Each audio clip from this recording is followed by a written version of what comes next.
உடுமலைப்பேட்டை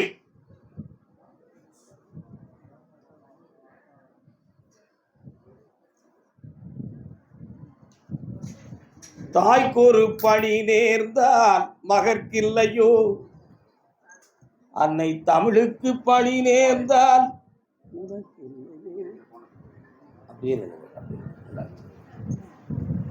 கருப்பசாமியின் அருளால் தன் மகள் எனக்கு கிடைத்தாள் என்ற பேரன்புடன் காண வந்த மகன்.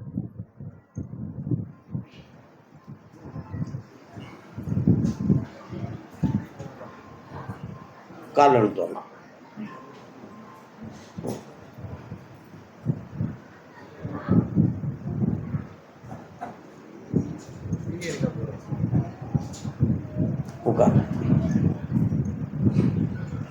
அந்த செல்ல குடும்பம்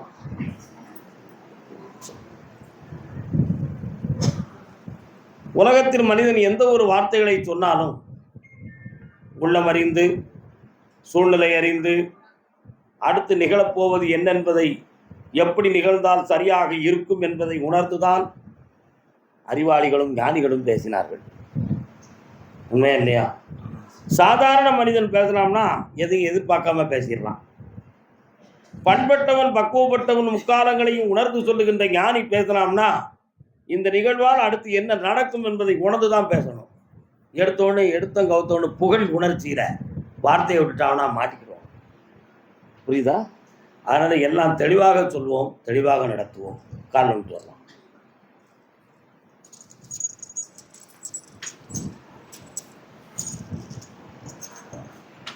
இல்லை சாப்பிட்டு சாப்பிட்டியா?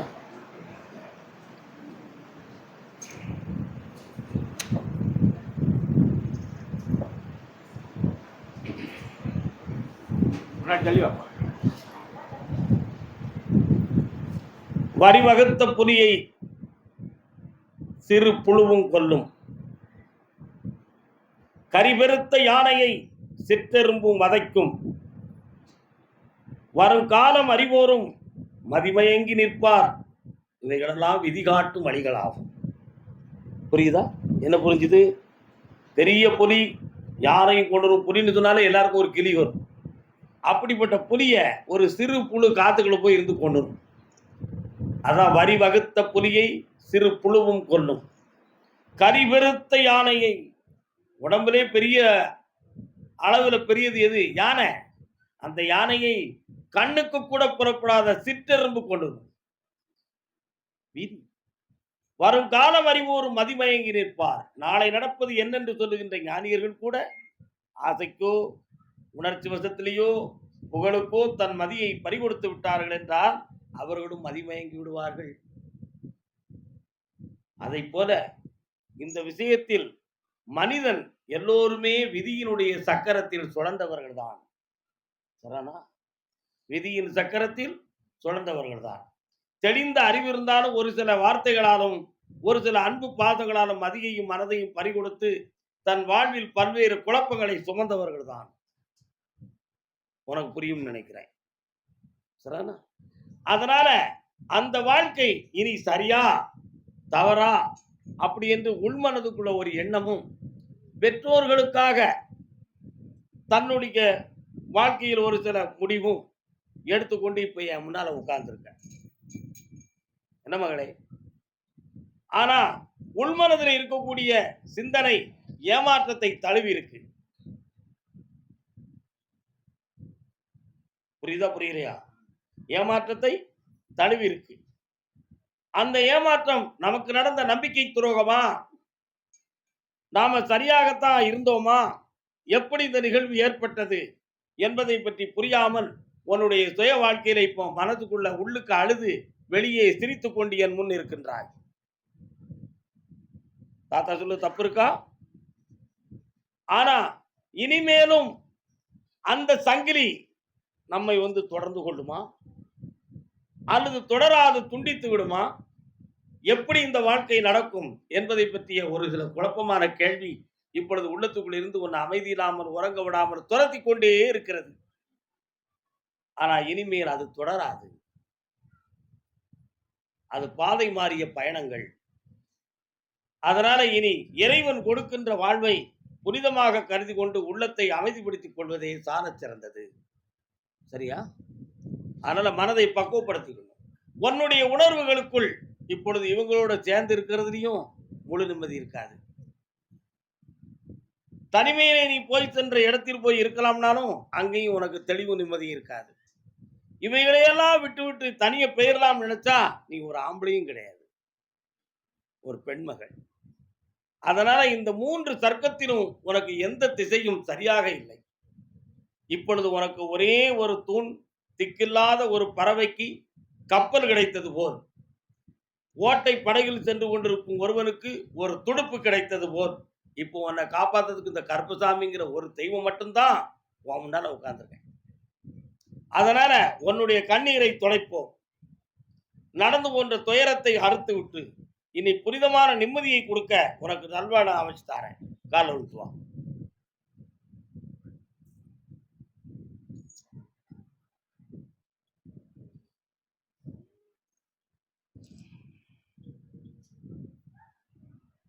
வரலாம்.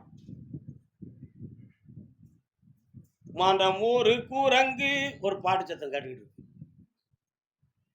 முத்துராமன் சார் நடிச்ச படம் நினைக்கிறேன், பழைய காலத்து படம். மனம் சில சமயத்தில் நம்மளை ஒரு சில இடங்களுக்கு இழுத்து செல்லும். அறிவு போகாதே என்று உள்ளே தடுக்கும், விதியோ அதுக்கு முன்னின்று நம்மளை கயிறாக இழுக்கும். இவைகளெல்லாம் நிதானப்பட்டால் மட்டும்தான் நமது வாழ்வு புனிதப்படும். ஆகையால் மனம் போன போக்கெல்லாம் போக வேண்டாம். மனதுக்கு கட்டளையிடுவோம், அறிவை திருத்துவோம், என் அருள் சக்தியால் உன்னை நிறுத்துவோம். பக்கத்துல வா. கருப்பத்தை கூப்பிடுப்பா கருப்பசாமிய.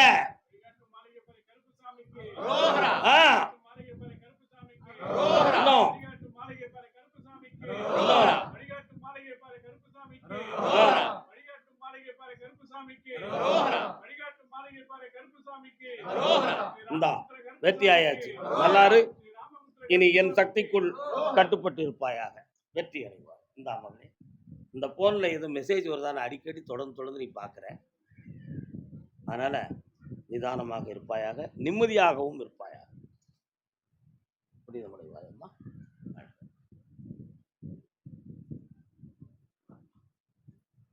பிள்ளைக்கு நல்வாழ்வை தாரேன், எல்லாருக்கும் வெற்றியை தாரேன். சந்தோஷமா இருங்க, ஆனந்தமா இருங்க. கருப்பசாமி அதே உடுமலைப்பேட்டை தன்னுடைய தொழில் சம்பந்தமாக மன வருத்தம் அடைந்து வந்தது யார்? என்ன தொழில்?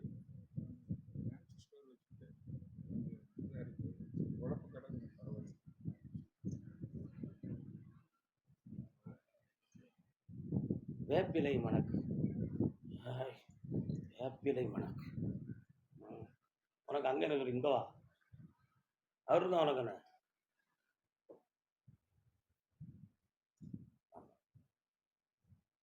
வேப்பையில மணக்கப்பா. பக்கத்துல எந்த அம்மன் கோயில் இருக்கு? காலைல விட்டு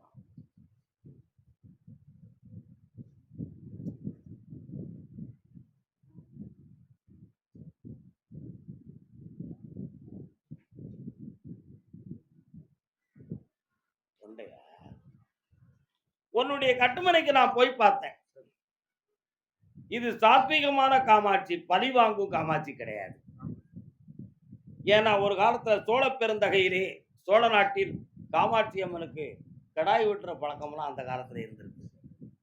இந்த காமாட்சி சிறி சக்கர நாயகி, பழி வாங்காமல் புண்ணியமாக இருக்கும் தெய்வமாக இருக்கிறார். இப்போ உன்னுடைய வியாபார ஸ்தாபனத்துக்கு போனேன். 6 மாதங்களாக உனக்கு கடன்களும் உன்னுடைய பொருள்கள் விலை போகாத விஷயமும், உன்னுடன் பணி செய்யக்கூடியவர்கள் ஏதோ உனக்கு துரோகமான தவறு செய்கிறார்கள் என்ற எண்ணமும் உன் உள்ளத்தில் இருக்கிறது.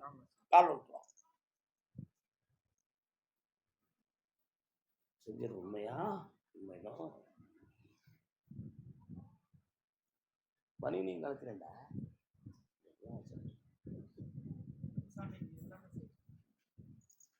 அதனால இந்த தொழிலுக்கு ஒரு தவறு நடந்திருக்குமோ, மாந்திரிகத்தால் குறைகள் நடந்திருக்குமோ என்ற சிந்தனை.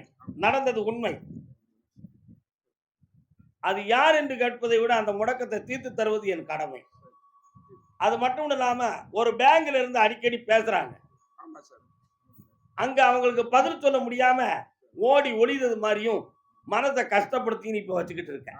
அதுக்கு ஈக்குவலா ஒரு டாக்குமெண்ட் குடுக்கலாமான்னு ஒரு எண்ணம் இருக்கு. ஆனா அதுக்கு ஈக்குவலான சொத்து இல்லையே. அதனால இந்த விஷயத்த பூர்த்தியாக்கி தெளிவு பண்ணி தாரேன். வீட்டுக்குள்ள ஒருத்தருக்கு தொண்டை கழுத்து சம்பந்தமான வலி உபாதை அவைகள்லாம் இல்லாம காப்பாத்தி தரேன். வேற என்னப்பா வேணும்? வெற்றியாக்கி தரேன். ஆவணிக்குள்ள அமையும். செல்வாக்கா இருக்க வரைக்கும் வெற்றியை தரேன். நல்லா இருப்பா. வாழ்க. கர்மசாமிக்கு அதே உடுமலைப்பேட்டை பகுதி தன் பிள்ளையை பத்தி கேட்க வந்தது யார்? எந்த பிள்ளை? எங்க இருக்கா? என்ன செய்யறான்?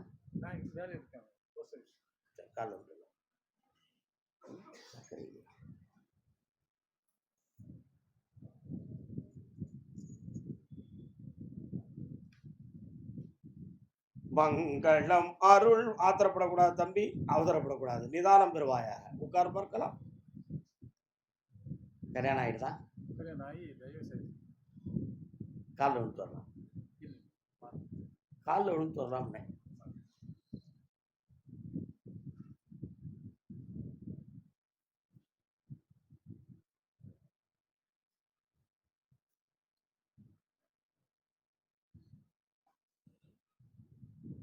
மகன் பக்கத்துல குறை இருக்கான்னு பார்த்தேன். அப்படியெல்லாம் இல்லை. ஆனா இந்த தை மாதத்துக்கு உட்பட அடுத்த ஒரு புனிதமான வாழ்க்கையை நான் அமைச்சு தரேன். அது யார் தருவான்னு கேட்டேன். மதுரையிலிருந்து மீனாட்சி வந்தா. அதான் மங்களம் அருள்வாய் மதுரைக்கு அரசி என்று பாடினேன். மதுரை எல்லையில் உள்ளவங்க சென்னை பட்டணத்துல பணி செய்யக்கூடியவங்களா இருப்பாங்க. அங்க இருந்து ஒரு நற்செய்தி வரும். அதுல அந்த மங்களகரமான காரியம் நடக்கும். வெற்றியாகி தரேன். இப்ப பார்த்துக்கிட்டு இருக்க தொழில அவனுக்கு எந்த குளறுபடியும் வராது. வேற என்ன வேணும்?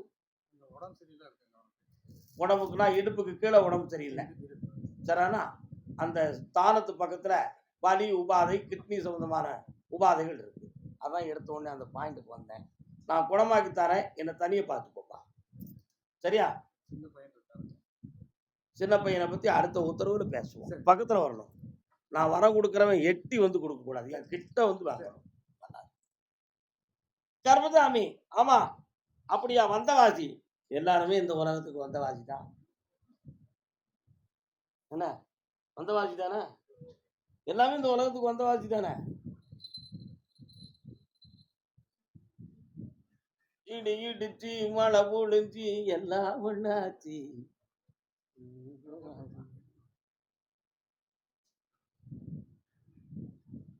இன்னைக்குதான் இவரை வந்தவாசில இருந்து கருப்பசாமி கூப்பிட்டுருக்கான்.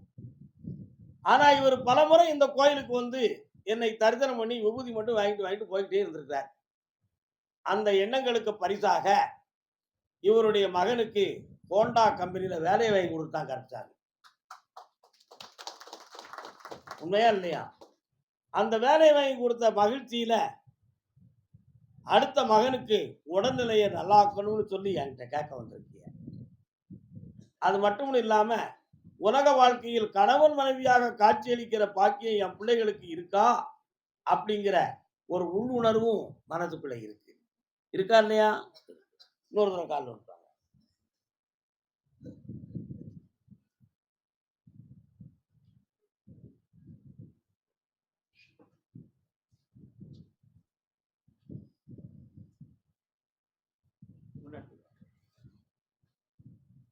டாக்டர் எழுதி தந்த ஆயின்மெண்ட்டை மாத்தி இன்னொரு ஆயின்மெண்ட் வாங்கினீங்க. என்னதுடா அது?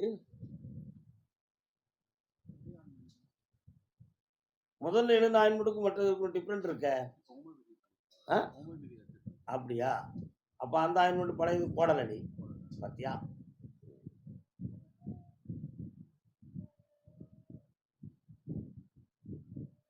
கால் வந்துட்டோம்.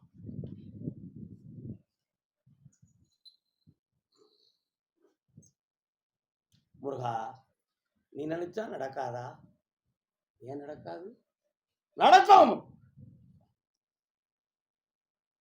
அருணகிரிநாத சுவாமி அடிக்கடி அவரை பத்தி தான் பேச வேண்டியிருக்கு.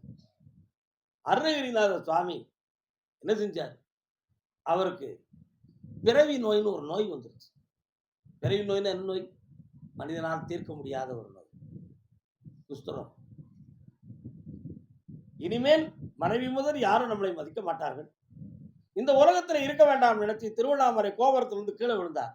முருகப்பெருமான் ஒரு ஓதுவார் ரூபத்துல வந்து அவரை தாங்கி பிடிச்சுக்கிட்டார். உடனே அருணகிரி சொன்னார், 1000 பாவம் செய்தவன் நான், என்னை ஏனப்பா காப்பாத்தினாய். உடனே அவர் சொன்னார், அருணகிரி, 1000 காக்கை கூடி இருந்தாலும் ஒரு கல்லை விட்டு எரிந்தால் அது நிற்குமா? அத மாதிரி நீ 1000மே பாவம் செய்தாலும் என் கண் பார்வாய்க்கு முன்னால் அந்த பாவம் நான் நிக்காதுடா, உன்னை நான் காப்பாற்றுவேன். எப்படி ஐயனே, இந்த குஷ்டரோகத்திலிருந்து என்னை எப்படி உங்களால் காப்பாற்ற முடியும் அப்படின்னு கேட்கலாம். அதுக்கு அருமையாக பதில் சொன்னார், நானே சதமென்று சும்மா இரு சொல்லறேன்னு சொன்னான். நான் தான் தஞ்சம்னு தவம் இருக்க ஆரம்பிச்சிருடா. அப்படி ஆரம்பிச்சேன்னா உன்னுடைய உள் உணர்வில் தோன்றுகின்ற ரத்தத்திலிருந்து உணர்ச்சி நீர்களிலிருந்து அத்தனையும் வற்றி உன்னுடைய குஷ்டரோக புண்களெல்லாம் சுக்கா உணர்ந்துரும். அந்த நோய் இருக்க இடம் தெரியாம போயிருந்தார்.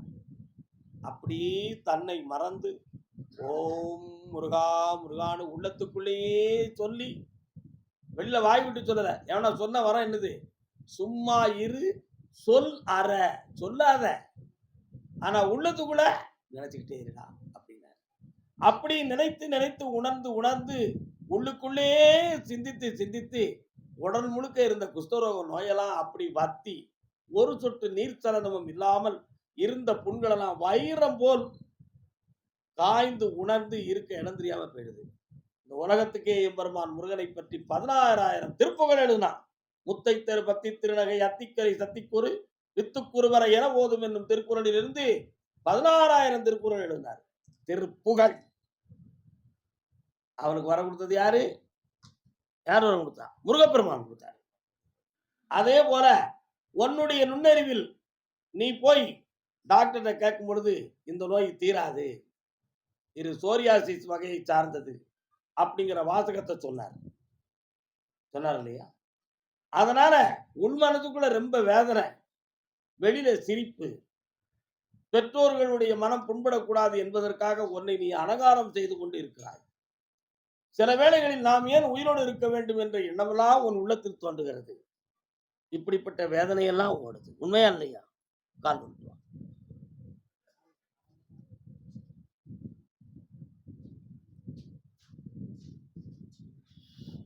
முருகா,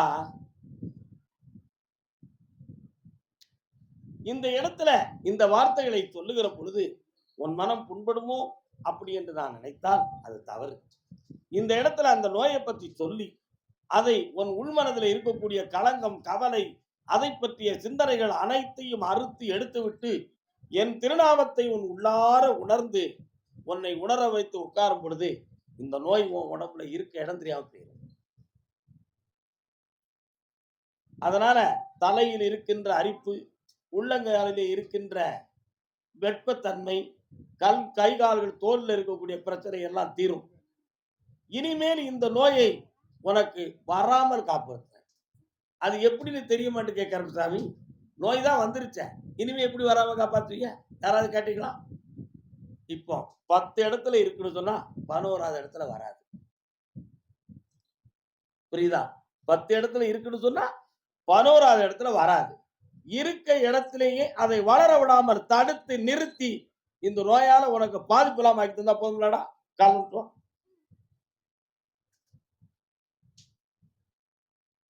உண்மை. வெற்றிவேல் முருகனுக்கு, வீரவேல் முருகனுக்கு. பாப்பா இந்தா, அப்படி படிப்படியா உன் கண்ணுக்கும் கருத்துக்கும் தெரியாமல் இந்த நோய் மறைந்து விடும். இனி இந்த நோயால உனக்கு எந்த துன்பமும் இல்லை. பையனுடைய மாத சம்பளம் தான தர்மத்துக்கு கொடுக்கணும், வெற்றியாகி தரேன். செம்மையா இருக்கலாம். ஆனந்தமடையுங்கள் மக்களே.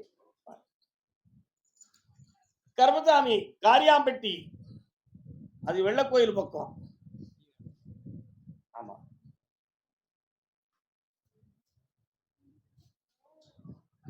இன்னும் தள்ளியா?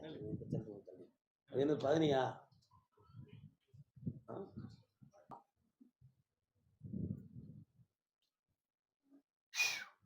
நீயும் தான்.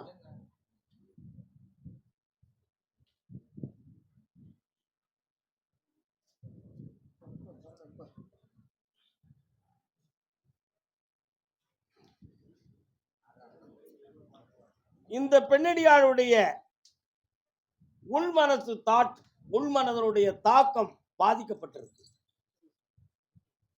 உள்மனதனுடைய தாக்கத்தில் உள்ள பாதிப்புக்கு பெயர் மன சிதைவு என்பது பெயர். இந்த மனச்சிதைவு தானா அப்படிங்கிறத தீர்மானிக்க முடியாமல் வேற எதுவும் தீய சக்திகள் தன்னுடைய மேனியில் ஒட்டியிருக்குமோ என்ற ஒரு சந்தேகம் உங்கள் அனைவருடைய உள்ளத்திலும் இருக்கிறது.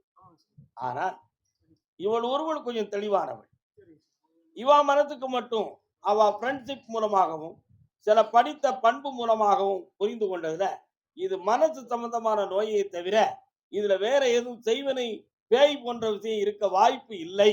ஆனாலும் பார்க்கலாம் என்ற நோக்கத்தில் நீ பார்க்க வந்திருக்க. உண்மையா இல்லையா? கால் வந்து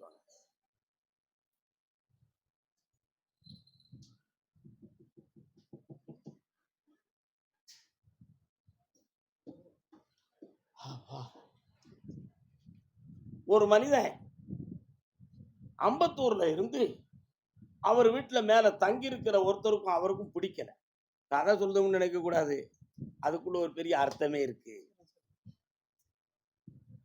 பிடிக்காத சமயத்துல மேல அவர் இருந்துகிட்டு ஒரு சின்ன மரக்கட்டையை அவர் வீட்டுக்குள்ளே தள்ளினார்.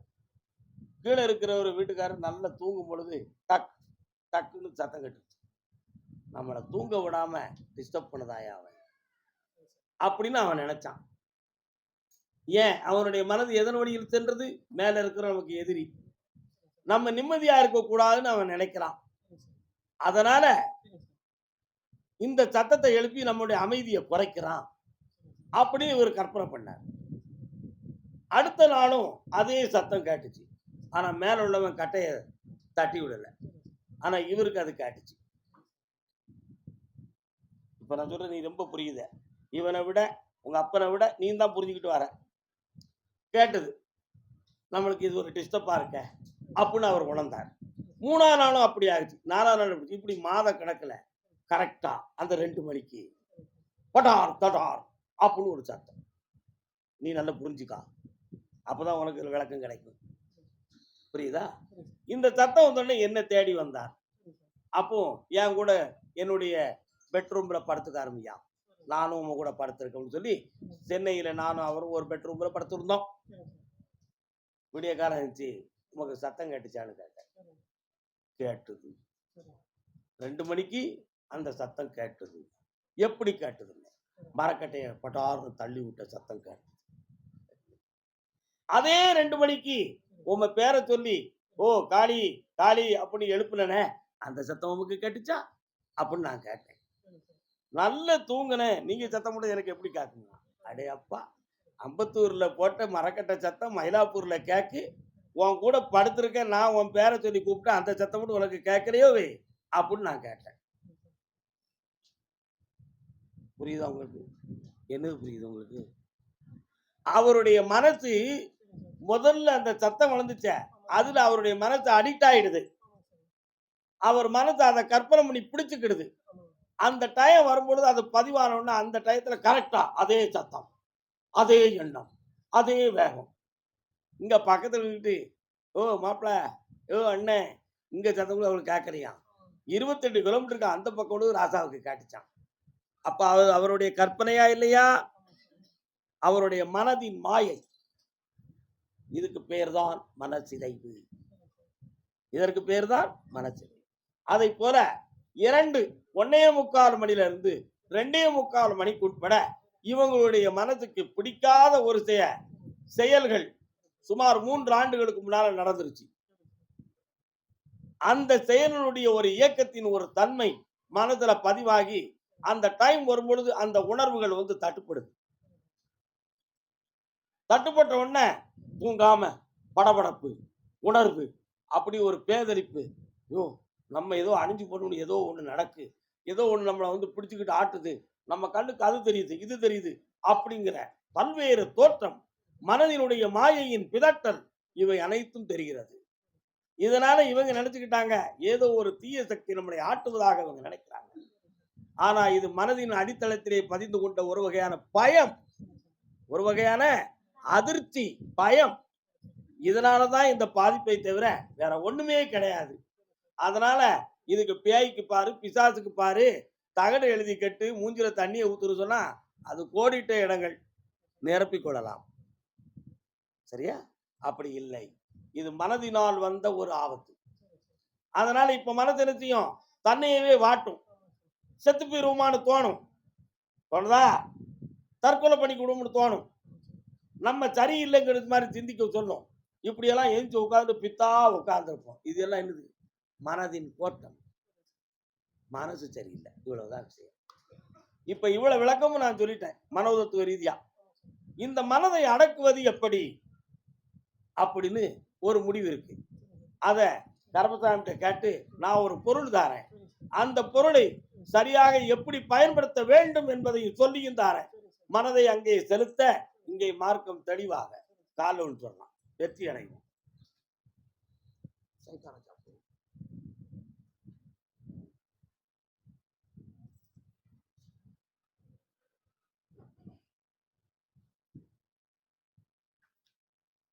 நான் இங்க சாமி பார்த்துக்கிட்டு இருக்கிறத சென்னையில நிறைய மனோதத்துவ நிபுணர்கள் டாக்டர்கள்லாம் ரசிச்சு பார்த்துக்கிட்டு இருக்காங்க. அவங்க சொல்லி 2 பேர் வந்தாங்க. வந்து எங்களுக்கு அந்த டாக்டர் ஐயா சொன்னாங்க, உங்கள்கிட்ட வந்து ஒரு ஆசீர்வாதம் வாங்கிக்கிட சொல்லுங்கன்னு சொல்லி.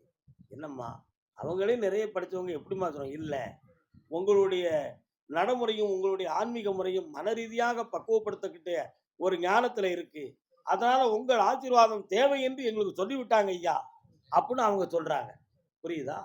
அதனால கொஞ்ச நேரத்தில் இவங்களுடைய மனதை நான் சரியாக்கட்டுமா? கொஞ்சம் தான் தள்ளிடுங்க. நீ மட்டும் அங்கே தள்ளிடுமா? கொஞ்சம் தள்ளிடுறா. இதை போய் அங்கே தள்ளி நிமிர்ந்து உட்காருடா. மூச்சை 5 முறை இழுத்து விடு. கண்ணை முடிக்கான். இன்னும் நிமிரல. கூறு விடக்கூடாது. தம் அடக்காம இயற்கையா 5 முறை மூச்சை இழுத்து முழுசா அனுப்பணும்.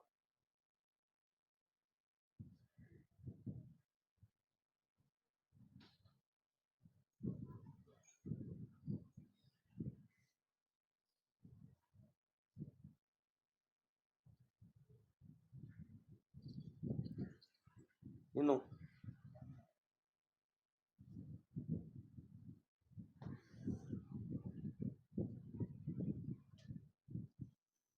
கண்ணை மூடலையே.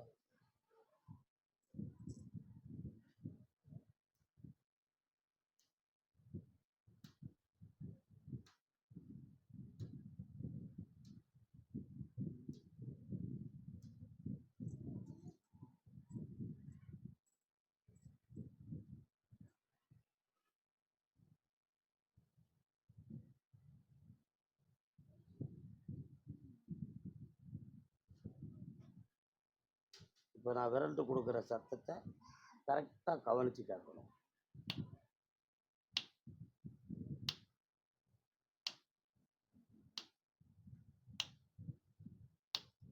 ஏச்சு கால் ஒன்று சொல்லலாம்.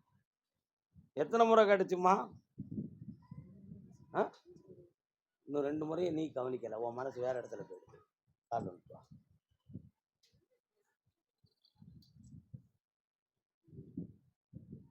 உட்காரலாம். இப்பவும் கண்ணை முடிக்கலாம். கண்களை முடிக்கலாம்.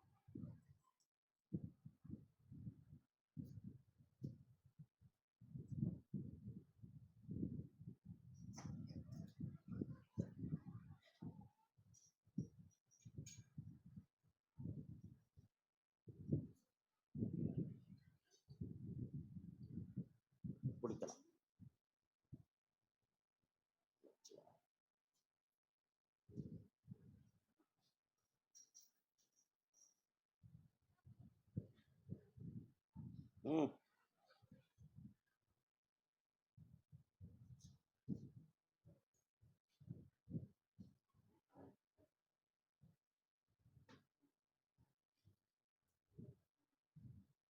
மன உணர்வுகள் மாறும். நீ தூங்க ஆரம்பிக்கும் பொழுது நான் இப்ப சத்தம் கொடுத்தனே, இந்த சத்தம் உன்னுடைய இதயத்தில் ஓடிக்கிட்டே இருக்கும்.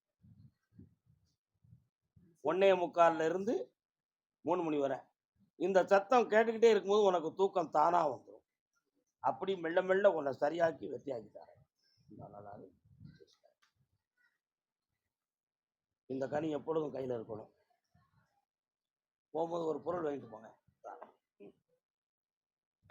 கால் வந்துட்டு வரலாம்.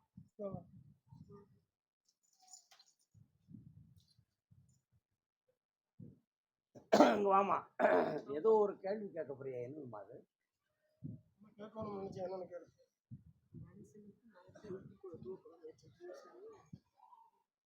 மனுஷனுக்கு